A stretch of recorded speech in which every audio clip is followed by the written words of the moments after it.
Welcome to Live Daf, your online Daf Yomi Shir. Shalom, welcome back to today's Daf, which is Eruvin Daf Nun Aleph. We are on Daf Nun Amar Beis, 2 lines from the bottom.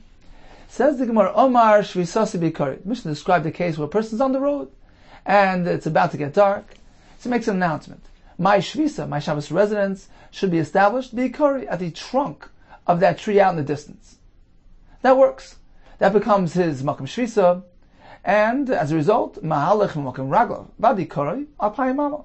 He can walk from his current location up until that tree, 2,000 Amma, Umikari the base, Alpayim Amma. And from that tree, beyond, towards his home, another 2,000, Nimtza Malach Mashach Sheikha, Dalad Alafim Amma. So it turns out this fellow is going to walk after nightfall, 4,000 Amma, 2,000 to the tree, and 2,000 Amma beyond. Amma Rava. V'hu, this is only valid provided d'chiroit likare mati. Should he decide to run to the tree, he will arrive there prior to nightfall. Then it's considered to be within his reach. It can be considered as his makam shvisa. But if he can't even conceivably arrive there prior to nightfall, it's out of bounds. That can be considered his makam shvisa. Amle Abaye. The Mishnah clearly tells us it's about to get dark. Apparently he doesn't have enough time to arrive at his destination.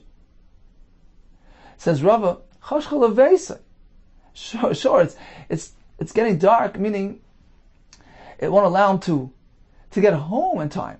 But certainly, he has the ability, if he chooses to do so, to get to the trunk of the tree prior to Ben Hashmashes, which indeed is a requirement in this case. Ikadamri. There's another version of Rava's response to Abaye's kasha. Amar Rava, Chashechalai ki maski kali kali. It's going to get dark if he decides to walk leisurely. Then surely he won't arrive at the tree prior to nightfall. Aval right or ki right. But if he decides to run, to get there in a hurry, Mati, certainly he will arrive at the tree prior to Ben Hashmashes. So that certainly is a requirement for us to consider that as his Makam Shvisa. Says in the word, there was a story of a Rava of Rav Zera, Havaka Azli Ba'urcha. So Rav and Rav Zera were traveling on the road, and it was about to get dark. Amalei Rava Rav Yosef, Tehei Shvisa Seinu. Rava turns to Rav Yosef and he says, our Shvisa should be Tusi Dikla de Saval Achva, underneath the palm tree, which supports his brother, supports the tree right next to it, which is leaning on it. I'm familiar with that landmark. Let us have our shvisa be established there. V'amila, some say that he described this tree as Tusi Dikla de Park Murray Mikarga. Let's establish our shvisa underneath the Dikla, this dekel that's very fruitful. It exempts its owner, the Park Murray Mikarga, from paying taxes. It produces so much fruit that provides for his taxes. So in any case, that was the tree that he had in mind.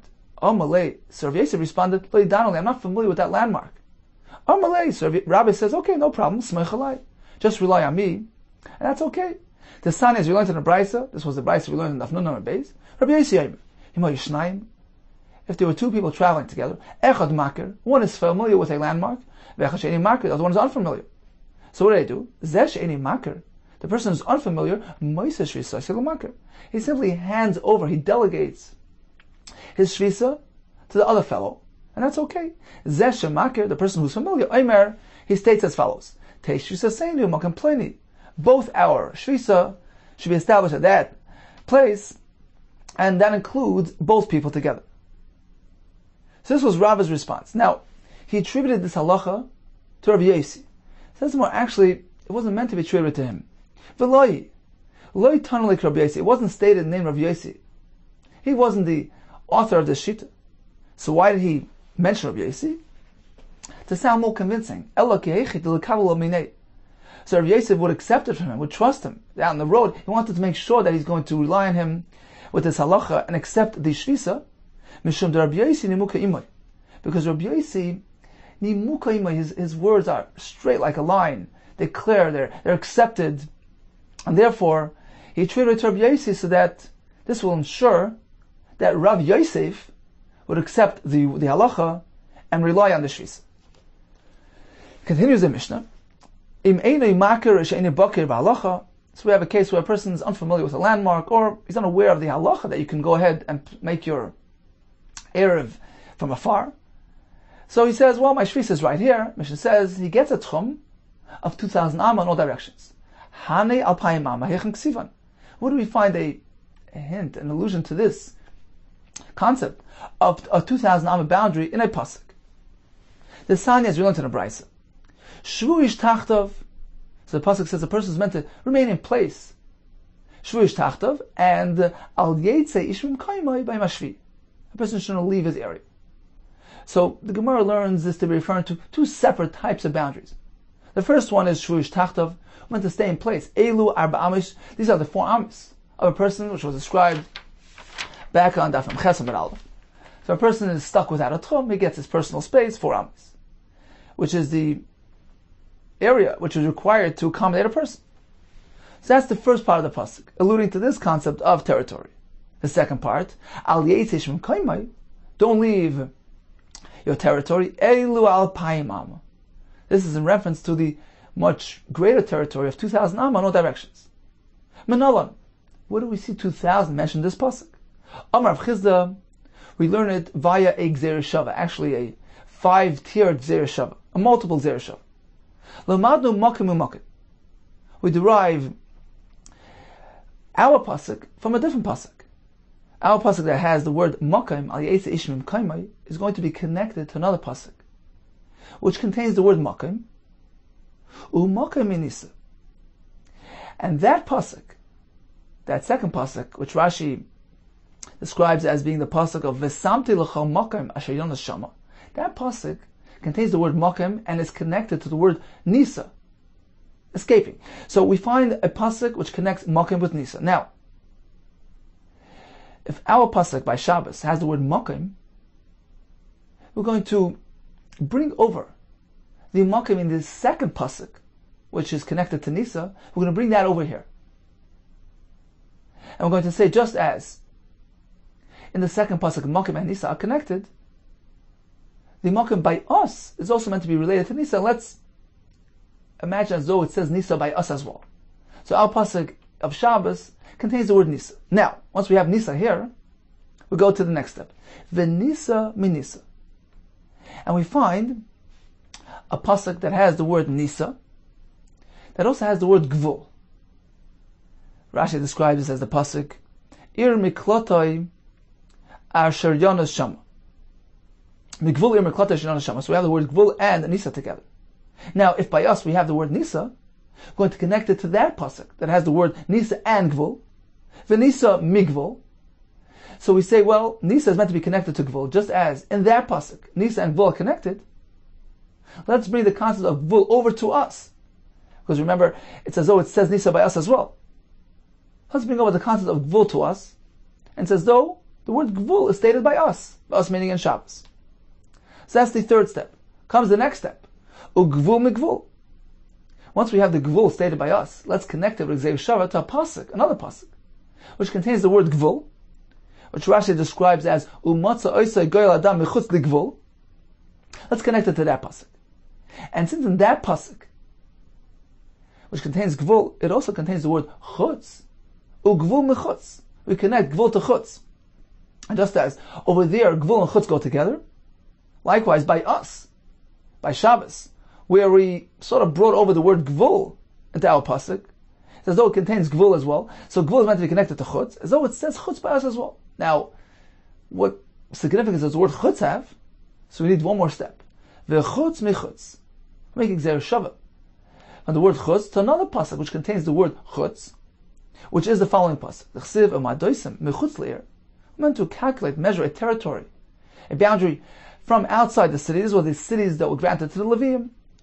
So we're meant to measure their boundary as Pa'as Kedma Payim Ba'ama, the eastern edge, the eastern boundary, 2,000 Amma. So we find a pasuk that contains chutz together with a boundary of 2,000 Amma. So this is a source of 2,000 Amma for us as well, because in our pasuk by Shabbos, we brought over all these words, and we consider the pasuk to contain the word Nisa, the word Gvul, and finally the word Chutz. And just as in that pasuk, describing the boundaries of the Levium cities, which contains Chutz and description of a 2,000 amma boundary, we bring that concept over to us as well, and we have a source that the Mokim of the Shvisa of a person, his Tchum, is 2,000 amma. Right? The point is, Mokim is connected to Nisa, which is connected to Gvul, which is connected to Chutz, which is connected to 2,000 amma. So our pasuk is connected to all those concepts, and we learn from there the concept of 2,000 amma.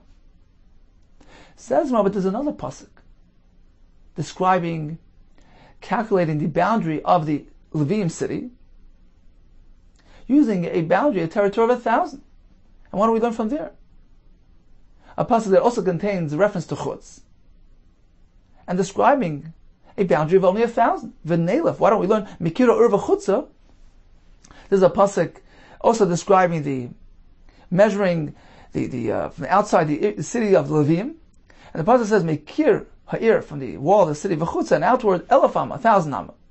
Where elsewhere tells us that it's 1,000 for one type of enclosure, one type of I think it's the fields, and 2,000 amma. The next 1,000 is going to be for just an open area. In any case, or maybe in the reverse, in any case, the point is that we have a concept of a territory, a boundary of a city described as merely 1,000. So what do we learn from there? Says the Gemara, we prefer the first pasuk over the second pasuk. Don and chutz mechutz. We connect our word chutz to the word chutz contained in the first pasuk describing the 2,000 amma. Ve'ein don and chutz mechutza. We prefer that over connecting chutz to a pasuk which says chutzah. It's a different spelling. Therefore, we prefer chutz over chutzah. And we connect to the pasuk of chutz describing it as 2,000. Says the Gemara, Ma'naf Kamina, what difference does it make? When you're making Xer Shava, we don't dwell on actual spelling. The main thing is the meaning of the words.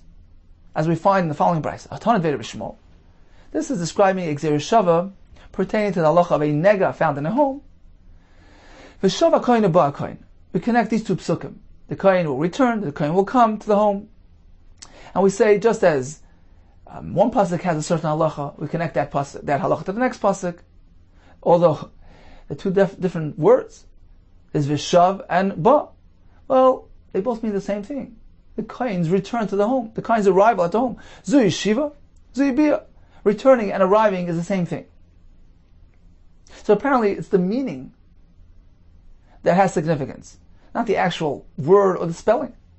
Says the yeah, that's over there. Hani mili, that's only said hechad leka midi damile. When there's no alternative, if you don't have a better option, so certainly you connect the two things. As opposed to by us, we're faced with a choice. We have the word chutz. Should we connect it to chutz, which is similar spelling, or to chutzah, which is dissimilar? In this case, we prefer the one which is similar. When we have something which is similar, we connect it and we derive it from the pasuk which contains a word which is similarly spelled. Continues the Gemara. So we measure the tchum of 2,000 all directions. According to Chanin and Tignois, it's measured as a circle. He attains a radius of 2,000 amma. Whereas according to the Chachamim, we draw this square around him. A square of 4,000 by 4,000, which actually benefits him because he can walk the diagonal, which is much more than 4,000. The diagonal of 4,000 square is 5,600. So he gains much more. Says the Gemara, Rav Chanina ben Tignos, Manavshach. We have difficulty understanding Rav Chanina ben Tignos' shita. On the one hand, he seems to be learning from the Gzer Shava, from the boundary of the Tchum of the city of the Levium, to give us the din of 2,000 amma. At the same time, he's describing it as a circle, which is dissimilar to the boundary of the Levium city, which was drawn as a square. So how do we work this out? Either way, it's difficult. If he subscribes to the above mentioned Gzer Shava and he derives it from the Tchum of the city of the Levium, that gives us 2,000. Peyos Ksifan. That pasuk contains the word pa'as kedma, describing straight angles, squares. If he doesn't subscribe to that Xer Shava, apayim amma minali. If that's the case, how does he even know about the concept of 2000? So either way, things will be difficult. Do we learn from there? Let's learn all the way. It's meant to be a square boundary.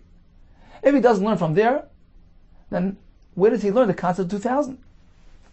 Says the Gemara, Lo'olam islik Xer Shava. Certainly, he subscribes to that Xer Shava, and the pasuk of the Levium's cities provide the source of the 2000 amma boundary. However, here it's different because the pasuk by the Levium says, that's the end of that pasuk that we described earlier. The pasuk includes 2000 amma territory, a straight territory with straight lines and corners. However, the pasuk includes Ze Yelahem Migushay Harim. This should be for them the area around their cities. We have a diuk. Ze. Specifically this. The cities of the Levium will have this halacha. Only to this type of situation you will provide straight angles and corners, a square boundary. You don't provide a straight boundary l'shevse Shabbos to the resters on Shabbos. So we split the two things. Certainly when it comes to the area size, we learn from there. 2000 amma is the share of a Tchum Shabbos. When it comes to the contour, the shape of the area size, in that case we differentiate between the Levium, whose cities receive a square boundary, whereas a person on Shabbos only receives a circular boundary. V'Rabbanan. What did the Rabbanan do with this diuk of V'zeh, which seems to make that distinction between there and here? Tani Rav Chananya Omer. Just the opposite. Zeh is coming to include. Because Zeh you kol shevse Shabbos. All dwellers on Shabbos will attain this very quality, this very element of a square boundary which is delineated using straight lines. Says we actually have another two applications to this concept of a square territory. Amar b'acha bar Yaakov, hamar v'dal adam susrabim. If one carries a chayfetz in susrabim 4 amis, this is the melacha v'etzah. Ein chayiv at shemaver hey malach soina. He will only be liable if he carries not just 4 amis. He needs to carry more than 4 amis. The diagonal of a square of 4 by 4 amis. So you imagine this virtual square in the street, 4 by 4 amis. And the only way he's chayiv is if he carries at a distance which exceeds the diagonal of that square, which is 5.6 amis. And this too is learned from the aforementioned pasuk. Kazeh, we go ahead and use a square dimension. Kazeh you call shevse Shabbos, pertaining to all the shevse Shabbos, all these halachas. Likewise, when it comes to the halacha of maver dal adam shusrabim, he can't just be maver 4 amis and michayiv. It needs to be the diagonal of a 4 amis square. Now, what is the connection? The Balmai actually says that the concept of the malacha of maver 4 amis shusrabim. Why 4 amis? Because within 4 amis is still a person's personal space. It's like a Rosh Hashanah. The chiyuv is to take something out of that Rosh Hashanah.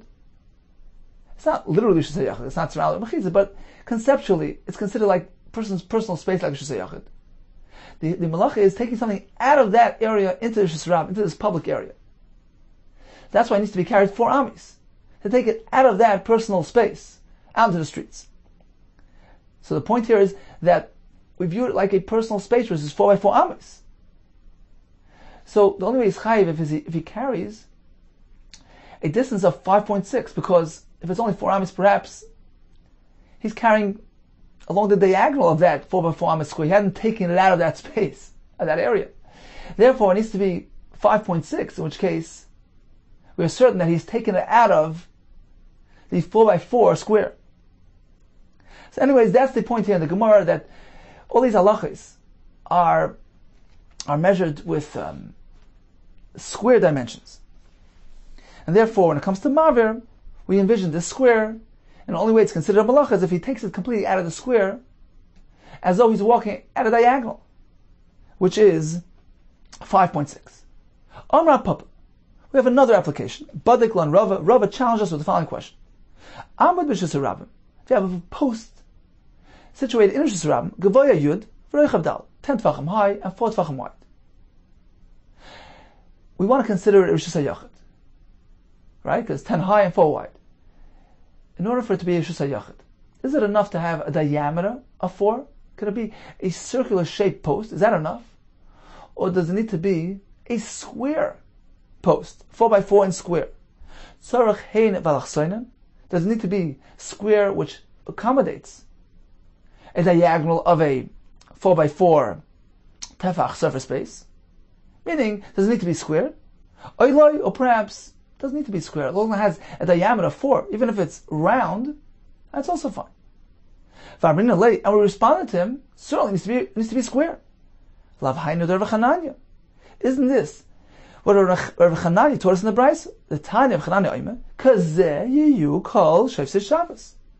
All dwellers of Shabbos, all lachas of Shabbos are derived from this pasuk. The same concept of square applies all over, regarding all these halachas of Shabbos.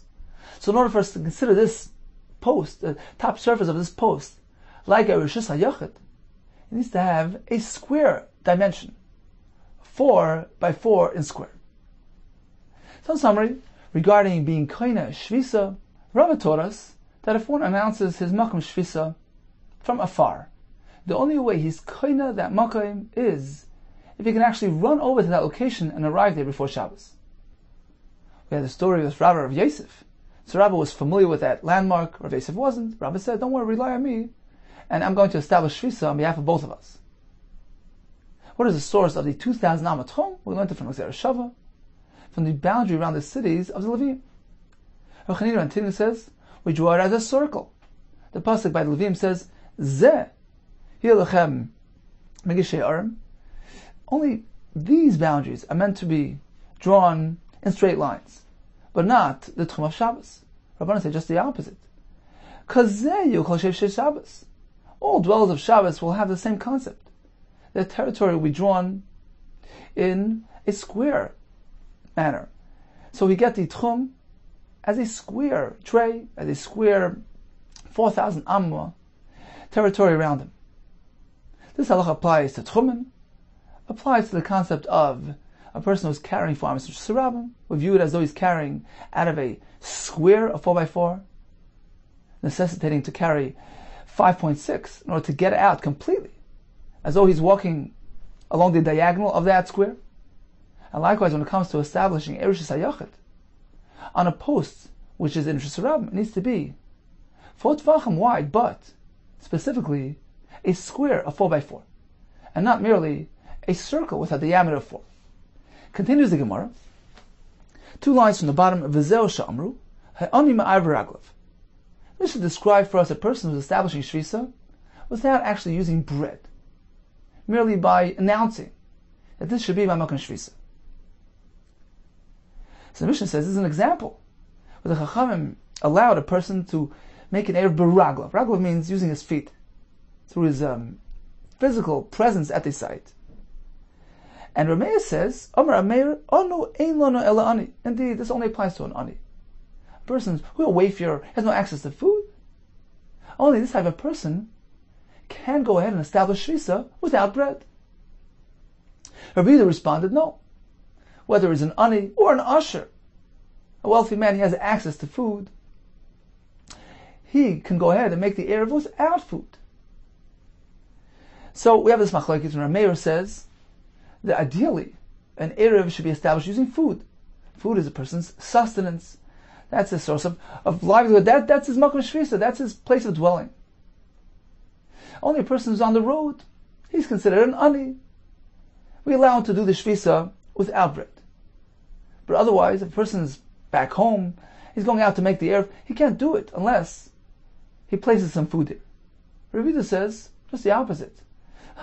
A personal presence is no better than that. A person's actually at the site, that becomes his place of residence. So whether he's an ani or an usher, he certainly can make the erev without bread. Now, the Mishnah described two different types of situations. One was Bim Koimi, he was actually at the site, and he said, my shvisa should be right here. We have another case where he did it from afar. He announced, my shvisa should be established right by that tree. So the question is, this machlekes between a mayor of Yehuda, whether an ordinary person who's not an ani can make his erev without bread, which case does it pertain to? Does it pertain to a case where a person is establishing his erev right here, as current location? Over there, Yehuda says, well, I'm here, I'm physically present, I can make an erev without bread. Whether an ani and asher doesn't make a difference. Whereas Rameir says, no, only if he's in a desperate situation do we allow it without bread. Otherwise, you need bread because bread is ideal. That's one option. Or perhaps the machlekes applies to even a case where he's establishing the shvisa at a distance, from afar. In that case as well, perhaps we have the machlekes. Where Rameir says only an ani can do it without bread. Yehuda maintains anybody can do it without bread. That's going to be a discussion now, Gemara. Amar Rav Nachman, machlekes. This discussion between Rav Meir and Rabbi Yehuda, whether a person who's not an ani can go ahead and make the erev without using food. Rav Meir says no. Rabbi Yehuda says yes. This discussion pertains bim koimi. When he's announcing, well, I'd like this place right here, my location, to be established as my makom shvisa. To Rav Meir Savar, it doesn't work if he's not an ani. Why? Ikar erev pas.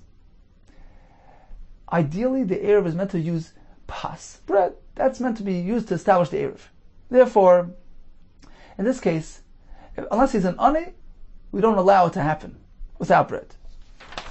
Ani hu de'akil rabban away. Only an ani, the chachamim apply leniency for him to do it without bread. Aval ashaloi. But if he has access to food, he cannot establish the erev without bread, even if he's actually present at the site in Mekaymi. Rabbi Yehuda, just the opposite. Ikar erev beregel. Making an erev beregel by a person's physical presence, that's actually superior than using bread. Therefore, he holds echad ani v'echad asher. Whether he's an ani or an asher, he can go ahead and make the erev without using bread by just announcing, this is my Shabbos residence. This is my makom shvisa. So this is because he was actually present at the actual site. Avu makom ploini. But should he decide to establish a shvisa at a distance, from afar, like the other case in the Mishnah where he announced, I'd like my shvisa to be established underneath that tree, in which case he didn't place food and he wasn't physically present there either. He just made an announcement. Divrei HaKoil all agree that will only work for an ani. Divrei HaKoil ani in asher lai. That's agreed upon by all. So according to Rav Nachman, there's a fundamental difference in approach between Rav Meir, who maintains that bread is a superior form of establishing an erev, whereas Rabbi Yehuda maintains just the opposite. Ikar erev v'regel, physical presence, is superior. Rav Nachman says this machlekes only applies so when he's actually there at the site. Rav Meir says bread is required. Rabbi Yehuda says physical presence is actually superior. But if it's at a distance, in which case there's no bread, neither physical presence, all agree that's only allows for an ani who's desperate. Continues the Gemara. So now Mishnah, we had actually two statements towards the end of the Mishnah, which perhaps seem to be contradicting each other. Because on the one hand, the Mishnah says this allowance of doing an erev without bread only applies to an ani. And then the Mishnah concludes by saying, well, actually, physical presence is superior to using bread. Bread is only a leniency. It's a kula to avoid troubling the wealthy man, having to have to trouble himself to go out to the makom erev. He can send some bread out. So physical presence is actually superior. So which one is it? It says more apparently they reflect two different shittas. So the first statement, v'zoy amru, this allowance to make an erev without bread is only for an ani. Apparently bread is superior. Man ketanila. Who's the author of this statement? Rav Meir. It's Rav Meir who holds that bread is better. V'hayakai. And in which case is it referring to? Ayin a makir. A person is on the road and he's not familiar with a landmark. Or he's not well versed in that halacha. So instead he says, well, shvisasivim kaimi. my current location should become my Makom Shvisa. And the Mishnah tells us, establishing an Erev, even at a person's present location without bread, is only a leniency applied to an ani. And this is Rameh Shita. That's fine. Regarding the concluding statement of the Mishnah, which says, V'loi amru ma'arv mepas el lahakal. Only reason why the Chacham allowed using bread was to make it easier for a person, which indicates that ideally physical presence is superior and preferred. Whose Shita is this? Man Katanila. Who is the author of this statement? Rabbi Yehuda, who holds indeed that physical presence is preferred. So once again, according to Rav Nachman, it's a fundamental machlekes. You're a mayor who tells us that food is superior. Rabbi Yehuda says physical presence is superior. Machlekes only pertains to a person's actual location. He says, in which case Rabbi Yehuda says, only an ani can do that. Otherwise, you meant to use bread. Rabbi Yehuda says, actually not. Physical presence is the best thing. But if it's at a distance, in which case there's no food nor physical presence, all agree that would only be allowed to an ani out of desperation. We have another approach to the machlekes. Rav Chizda Amar, he holds that all agree, ikar eruv beregel, physical presence is the superb method of establishing an eruv. And the machlekes Rav Meir, Rabbi Yehuda, whether or not a usher, a person who's not so desperate, can make an eruv without food, applies to the following situation. Machlokes is more plain. When he creates an eruv at a distance, he announces, well, my shvisa will take place over there underneath that tree. So there's no food nor physical presence. That's why this is machlokes. Ramei Savar, ani in usher loy. It's only allowed for an ani out of desperation. But an usher who has access to food, he can't make a long distance shvisa because he's not physically there. So he needs to place food there. So this only allows for an ani out of desperation, but an usher is meant to place food there. Rabbi Yehuda Savar, echad ani v'echad usher. Even if he's creating the shvisa from afar, he's not physically there, that's okay. Even if he's an usher and has access to food. Rabbi Yehuda holds that the fact that he's mentally connected to that place, we know where a person's mind is, that's where he is. So a person's mind, what determines matters. If he's mentally connected to that place, that's okay. So even an usher can do that. So the machlekes only pertains to an eruv from a distance. Rameh says he's not there. How can he make an eruv? So that's only a kula applied to an ani out of desperation. Rita says the fact that he's connecting himself there mentally, that's okay, and can be done even by an usher. Aval b'mekaymi, but if he's actually present at this site, this is going to be my eruv site. Divrei hakol echad ani v'echad usher. Whether it's ani or usher, that's okay. The ikar eruv beregel, because all agree. Rameh and Rabbi Yehuda both agree. Creation of an eruv via physical presence at the site is actually preferred. So all agree that in all situations, ani and usher, this is fine. Let's get back to those statements in the Mishnah. V'zoi she'amru, the Mishnah says, well, allowing a person to make an eruv without using food only applies to an ani. Who is the author of that statement? Man Katanila, Rav Meir. It's Rav Meir speaking, and he's referring to the case where he's doing a long distance eruv from afar. On which case is referring to? On the case of Misha Bo Baderech B'chashcha, it's getting dark, and he's familiar with a landmark out in the distance, and he announces, my eruv should be established there. So since it's from afar, he's not physically there, Rav Meir maintains, this will only allow for an ani, but not for an usher. Regarding the conclusion of the Mishnah, which says, V'loi amru ma'arvim v'pas el lahakal, the only reason Chacham allowed using bread for the eruv was to make it easier for the person, as so not to trouble him, to have to go out to the eruv site. This is agreed upon by all, because this indicates that what's the preferred manner of establishing an eruv?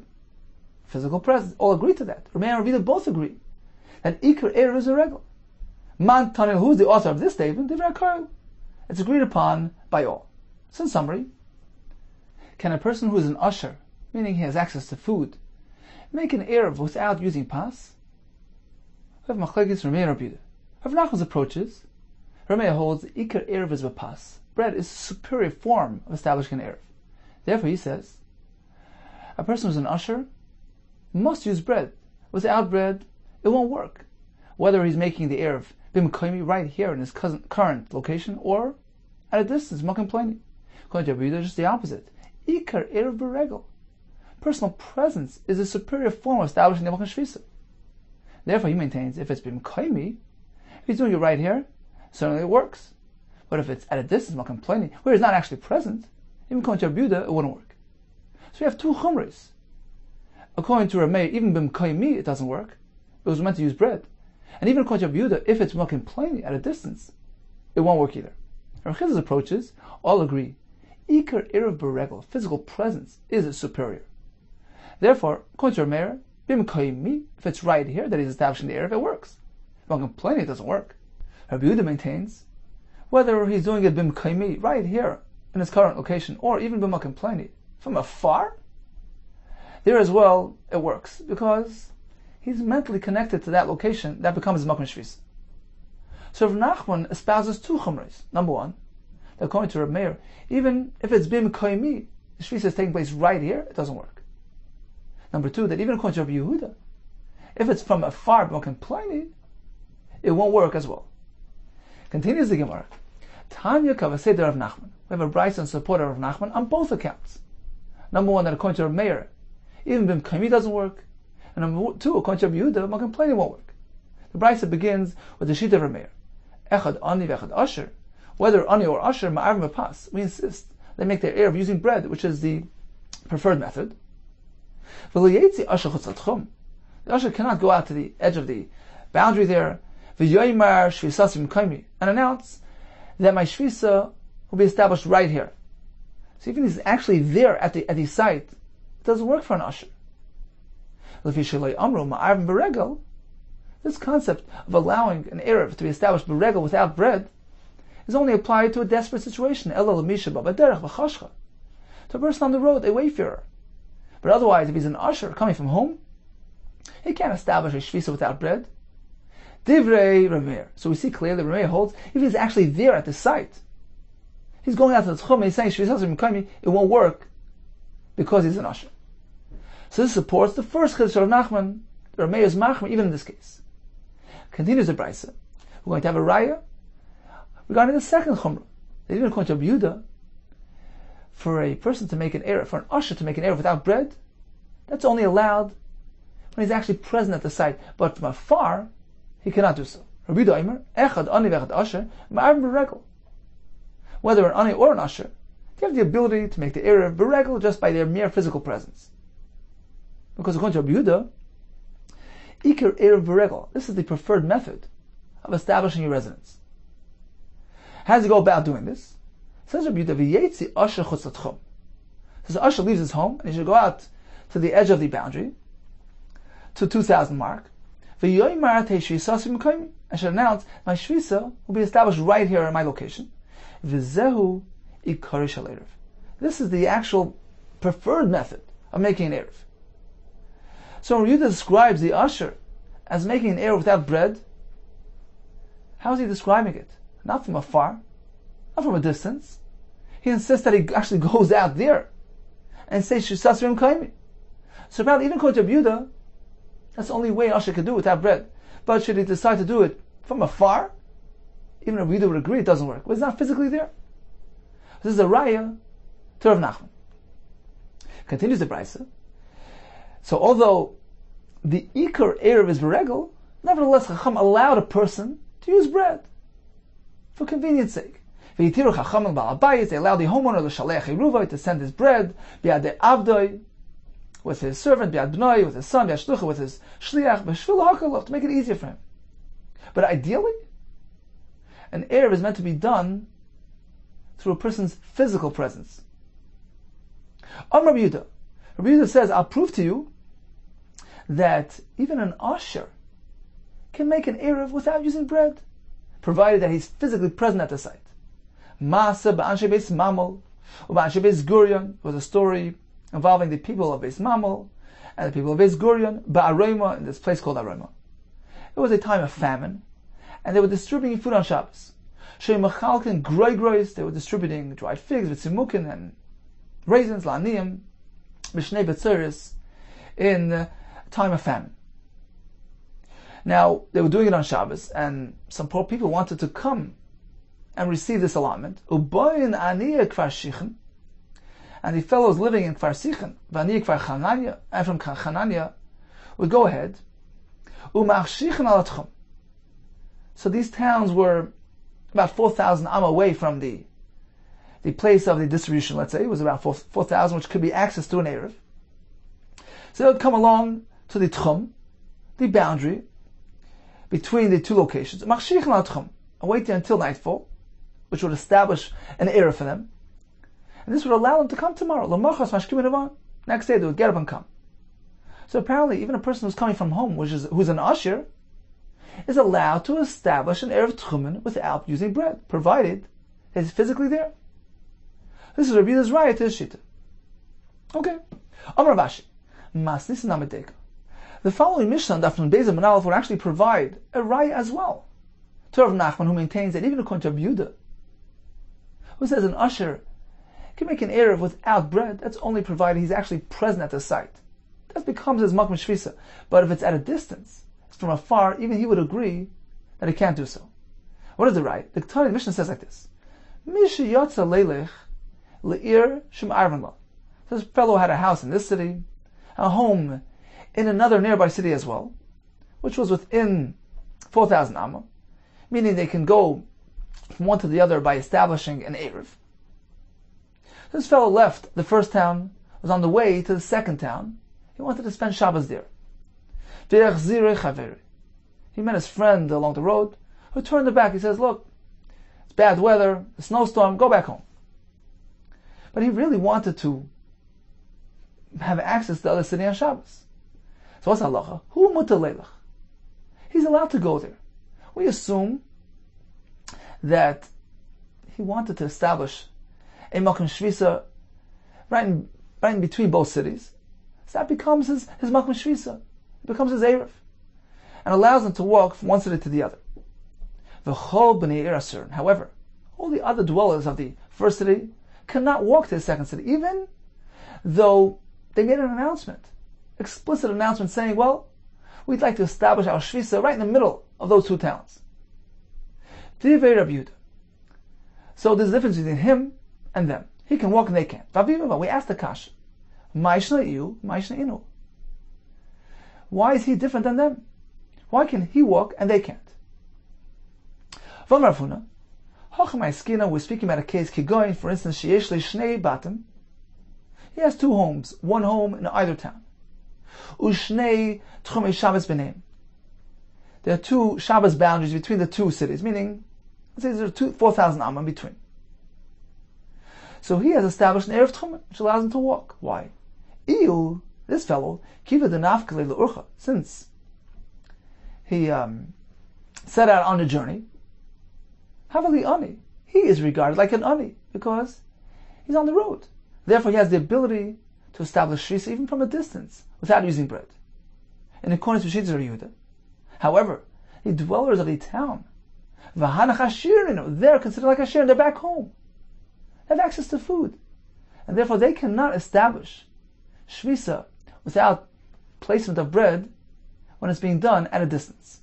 Apparently, we learn from this, complaining that if a person chooses to establish shvisa from afar, without using bread, that's only allowed for an ani. Ani in. Asher loy, but not for an asher. Shmamina. Indeed, this is a raya. This supports Rav Nachman's contention that even according to Rabbi Yehuda, who says that an usher can go ahead and establish shvisa without bread because ikar eruv beregel, but that only applies when he's there at the current location, at the actual makom shvisa. But if he's doing it from afar, in which case he's not present at the makom shvisa, it won't work. Continues the Gemara. Masnile Rav Chia bar Ashi. Rav Chia bar Ashi taught L'chia bar Rav, L'chia the son of Rav, committed Rav in the presence of Rav. Echad ani, v'echad asher. Whether he's an ani or an asher, he can go ahead and establish shvisa without using bread. Amalei Rav. So Rav, who was the father, responded, to Rav Chiba Rashi, Sayim Bonami, you should conclude as well with the following conclusion. Halacha Rabbi Yehuda. You should conclude your halacha by saying Halacha Rabbi Yehuda. We follow Rabbi Yehuda's shita, who holds that indeed even an usher can establish a shvisa by his mere physical presence, but it needs to be at the actual site, Mukaymi. But from afar, he cannot do so. Rabba bar Rav Chanan have a ruggle. He was accustomed, the Asi, to travel mi'artivna to Pumbedisa. He would go from Artivna, one town, to the other town, Pumbedisa, on Shabbos. And there was a distance, a great distance between the two towns. He would travel by use of an Eruv.